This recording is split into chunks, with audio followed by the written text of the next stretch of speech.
So the next session is a panel discussion on past, simple, present, continuous, and future perfect. The moderator for the session is Vijay Ratnachandran. He is a storyteller and knowledge navigator. He has worked with a variety of media platforms, right from newspapers to magazines to videos to online content. He is especially good at decoding the complex business situations to focus on the value that can be delivered. May I request Vijay to join me on stage? I'll also request him to introduce our panelists. Stage is all yours.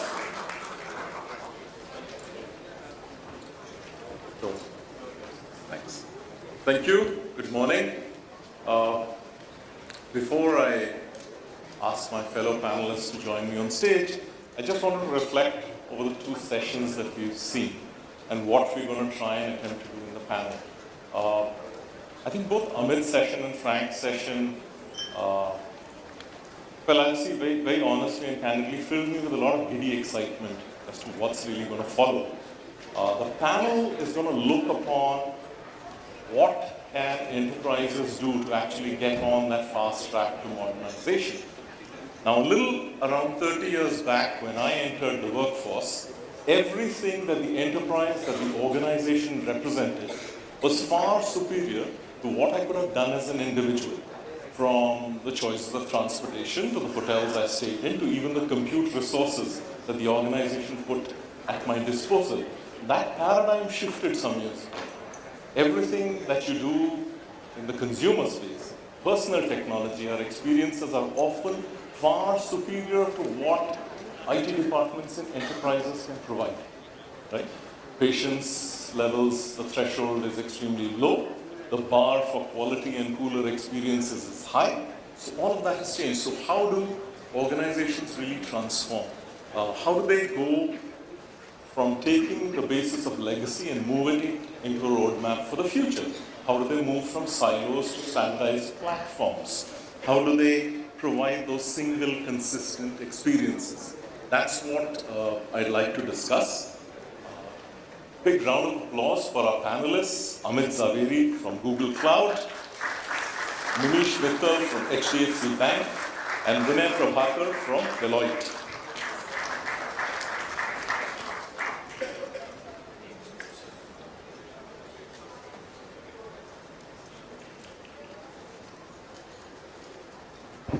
Thank you, gentlemen. Manish, I'm going to start with you. One of the last slides that Frank had was about collaboration, was about developing revenues, co-creating with a lot of partners. Now that's something that HDFC Bank over the last many years, a little over half a decade, you've been really pushing the boundaries on that. You've had multiple editions of the Digital Innovation Summit, helping you to select partners in the fintech space. You've had, as a result of that, you've developed a fintech fund to support some of these organizations. I'd like you to share some of those lessons with us about what it really means from managerial, financial, and political buy-in perspective. How did you manage to get all of this collaboration done? You may want to move the mic a little closer. Good morning. I hope you can hear me. Thank you for having me here. So Vijay, it's more than me. It's I think about the leadership our bank has enjoyed and the culture our leadership has built. I think navigating financial, political, or collaboration buy-in has never been a problem. We've invested in fintech, fins both from the very beginning, and we worked with startups right from inception. You know, when we started in 94, 95, even the core banking partners which we chose was at that point in time startup companies. You know, the core lending software providers were startup companies, and we built the entire bank working with fintechs and startups.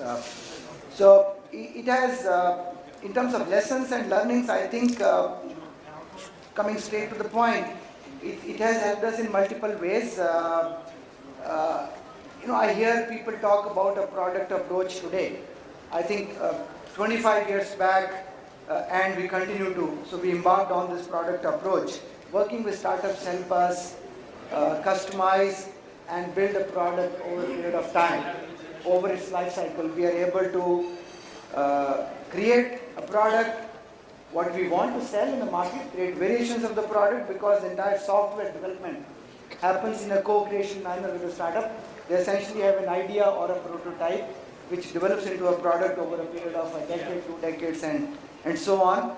So we are also able to code our process, which is a unique selling point for us. And a robust process is a must for a good, sustainable service, not just the technology, but also process. So we are able to code our process and our knowledge of systems and processes into the software. I think the second lesson I am happy to share with you a little bit more on a lighter side, that Scrum and Agile is today's terminology, or let's say last 5-year, 10-year terminology. We've run scrums for last 25 years without calling them scrums, because we work with startups into small developer teams without hiring a developer with less than 5 scrum masters, who are not even certified in our bank. So I think there are multiple advantages in terms of lessons learned in this approach. Okay. Now, Amit, taking this very collaborative approach, taking on partners who are going to help organizations to actually move really rapidly on the path of growth, it also means, now, we have a great example in HDFC Bank that they've been doing this for multiple years, but it also means that organizations need to unlearn. They need to go away from the not invented here concept. It also has deep implications for skill sets and hiring within organizations. How are you seeing this pan out? Sure, no. Again, thanks for having me here. But in general, I think the skill set stuff which we've seen typically, you do have to learn, as you said, also unlearn a lot of the way you used to work together. Just for example, give you an idea of how we build a software now versus what we used to do 10 years ago. 10 years ago, you hire a software engineer and a development manager who were very good at writing code and building a product, but they never had to ever worry about running a service. They never had to deliver something which was going to be operated by them. So it would be a responsibility for the end user or the company or SI to deal with it.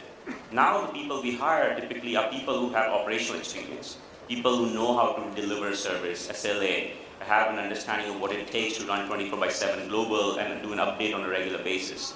So the profile and the skill sets have changed drastically, and that's happening not just in the software development house, but all happening also in every enterprise today as well, because they are interdependent on many other vendors as well as partners to deliver the whole end-to-end ecosystem. We heard from Frank, there are a lot of building blocks you use today. A lot of open source technologies, a lot of packaged software, a lot of service providers, a lot of APIs, which you kind of bring together as an end product, which is going to be delivered to your end user. And that requires a lot more different skills and understanding of distributed systems and those kind of things, but also having a very good understanding of what it means to operate those systems as well. And that, I think, is really becoming a big area of need. And people do not just understand the idea that Scrum or Agile development, but also the whole collecting things together and building an end product. And that requires a lot more understanding of other people's delivery as well as skill sets you can depend on. That, I think, is changing big time. Okay. When we heard Frank talk about the fact that while there's a real exciting future coming for hybrid, multi-cloud, we haven't really seen that as yet. As yet, I think well over 80% of workloads are still internal, they're still on-premise. How are you at Deloitte actually seeing this transition happen? Are we at the cusp of it? Is it still some way away? How is it going to happen? Yeah. Thanks, Vijay. Yes, it is still, I would agree that about 80%, not less than that, would be still on-prem. And that trend, I believe that would continue for some time. But let me just take a step back, right? And if I just look at, and I'm sure most of my friends here who are in leadership position would agree that it is a boardroom topic today. It's an agenda item almost every time when there's a discussion around what are we doing on the cloud, what are we doing on the digital. That transition, I believe, from technology table to the board table to the business table is a big transition. I think that's a change in mindset that's happened in the country, and I continue to see that grow, and that's really the good news. to come to your question, we will continue to see this. We continue to see this trend where there are only some pockets of applications that are moving onto the cloud.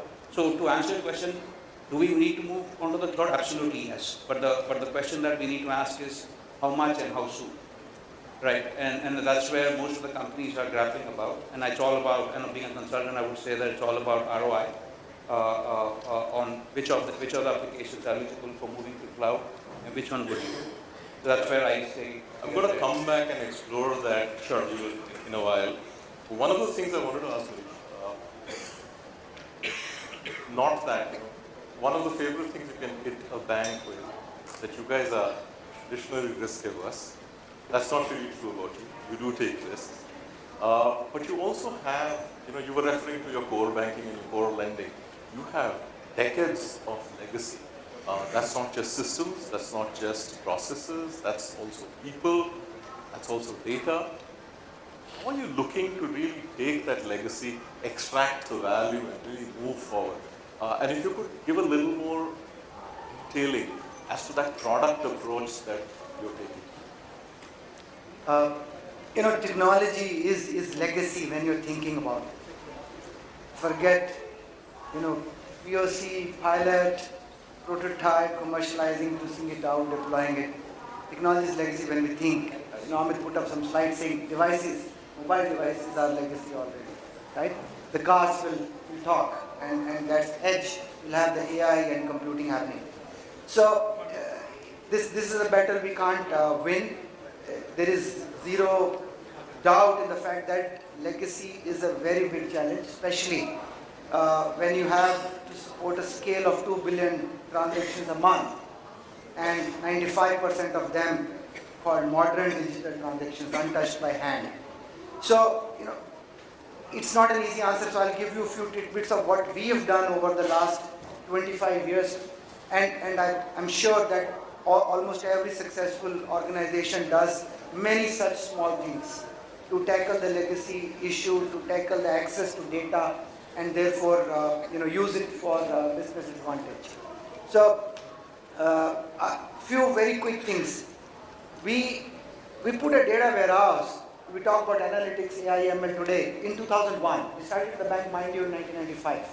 So we were just a starting retail bank when we put a data warehouse.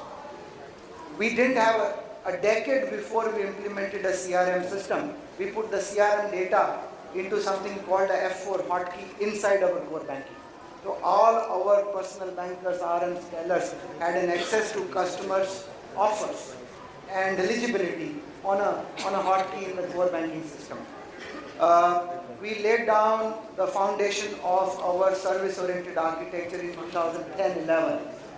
Essentially starting to build components and microservices and web services as early as 10-11.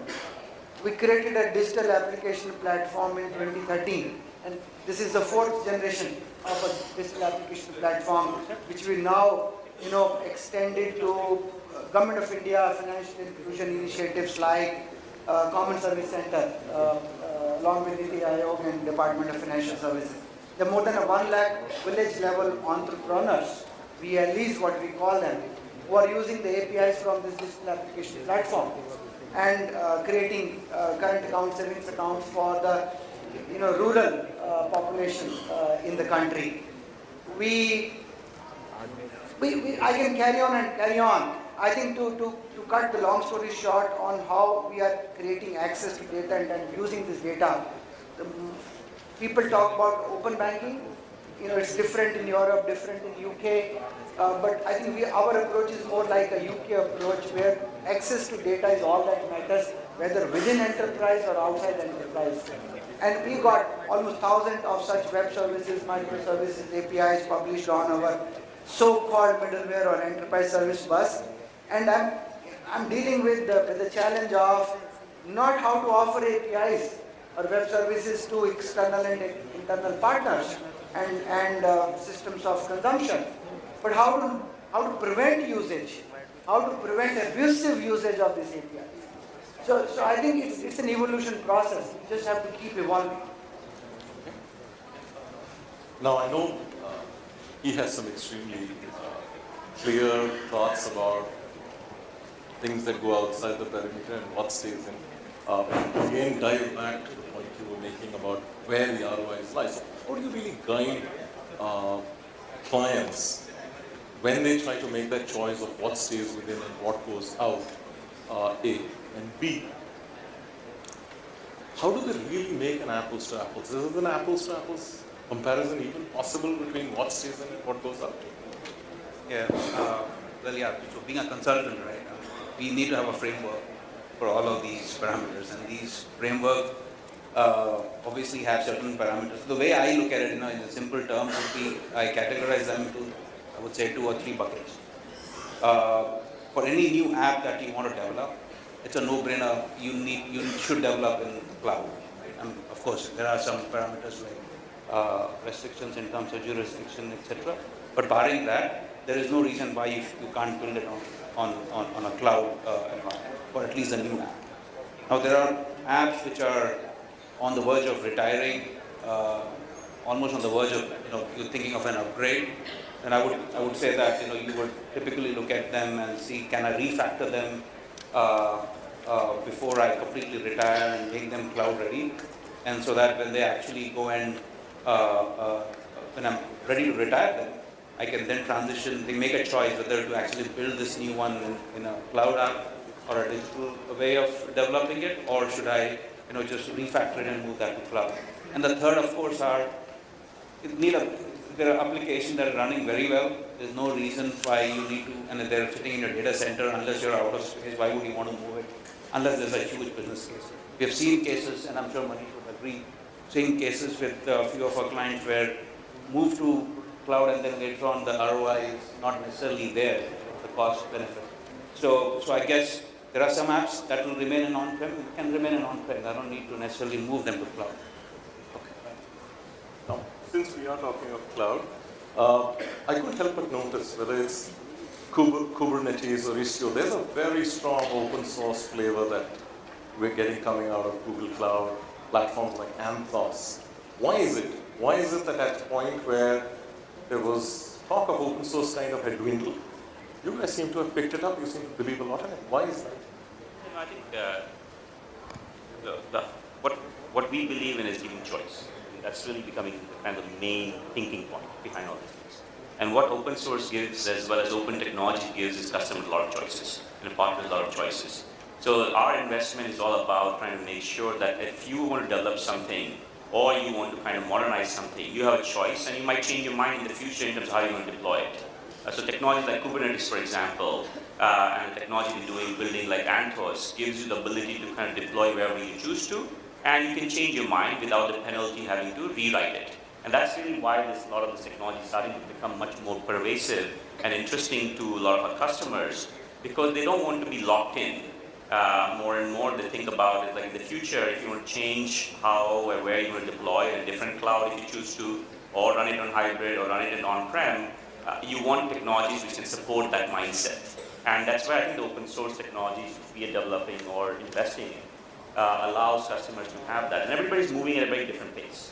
Every customer, HDFC, of course, I've known Munish for some time, and what they've done is pretty impressive and very innovative and ahead of the times, but not all the companies are there today, right? And how do you get them along? And what you were talking about from kind of there might be applications you might want to leave alone, applications you might want to rewrite, or applications you might want to modernize. There will be flavors of those kind of things across the spectrum of industry we talk about. There are regulations, there are things which might prevent you from doing things very fast. How do you make that happen? And that's really, I think, the investments in technologies like Kubernetes really allows you to have that. And that's how we've been thinking about it. Let's make sure that we are not just doing this on our own, but let's work in an ecosystem. And Kubernetes is an open source technology developed by Google, out there in the open source. Anybody can take the code, can evolve it, you can contribute to it. We have commercial flavors of it with management technologies around it. But you don't have to use anything from us if you don't choose to. Right? That's how I think the right thing will happen over time over the industry. Okay. Now, one of those things that I've really seen as I've been studying organizations digitally transform over time, and I really believe that the end goal is to take an organization and really convert it into an organism, very alive, very sentient, knowledgeable, knowing where what is, giving access to the data that you spoke of, Munish, and getting the kind of business returns that you can out of this process. So as you see that transition happen, what are you placing your bets on in the near future, A? And B, we started this conversation with me asking you about your collaboration, very successful collaboration with fintechs or tech fins. Are they an opportunity? Currently they are, but can they be a threat to an outfit like yours? They could be. How are you guys seeing it? Interesting. I'll just give you a perspective in terms of first, where are we putting our bets, and then I'll answer the part 2 of your question, second question, sorry. Just let's look at a recent phenomena. January 2020 saw 1.3 billion transactions on UPI, Universal Payment Interface, our sovereign API for person to person and also now person to merchant payments, right? The big players like Google in that space. This is doubled in less than 12 months. 1 in 4 such transactions come to HDFC Bank.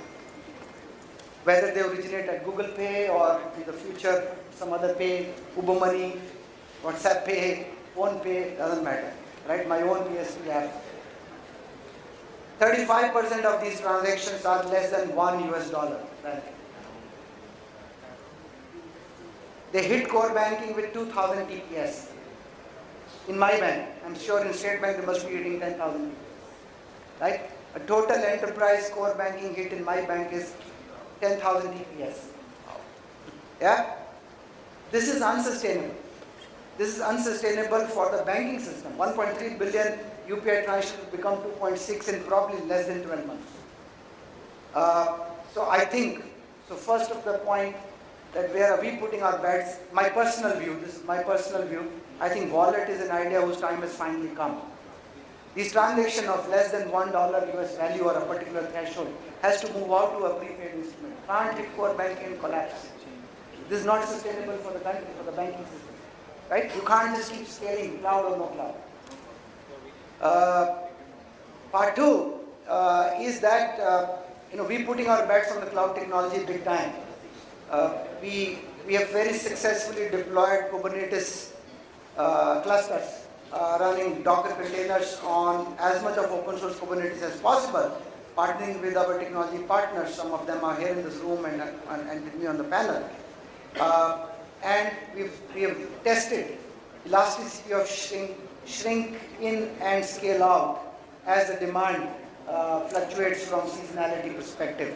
So I think cloud technology is unavoidable, whether it is done on-premise.